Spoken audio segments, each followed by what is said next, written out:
विक्रमनगर इथं त्र्यंबोली यात्रेनिमित्त डॉल्बी लावण्याचा प्रयत्न करणाऱ्या आझाद तरुण मंडळाच्या विरोधात राजारामपुरी पोलिसांनी गुन्हा दाखल केला।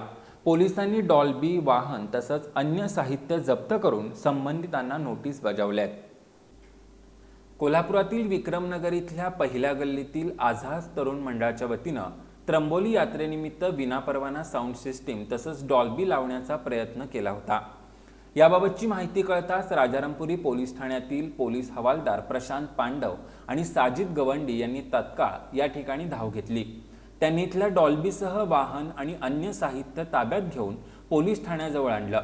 विनापरवाना डॉल्बी लावण्याचा प्रयत्न केल्याप्रकरणी आझाद तरुण मंडळाचा अध्यक्ष शुभम सोनुले आणि ईश्वरपूर इथला डॉल्बीचा मालक शुभम दत्तात्रय माळी यांच्यावर गुन्हा दाखल करून त्यांना नोटीस बजावण्यात आल्यात। यावेळी त्यांना कठोर भाषेत समजही देण्यात आले। पोलीस निरीक्षक विकास जाधव यांच्या मार्गदर्शनाखाली गोपनीय पोलीस अंमलदार संदीप निळपणकर, साजिद गवंडी तसंच पोलीस हवालदार प्रशांत पांडव यांनी ही कारवाई केली।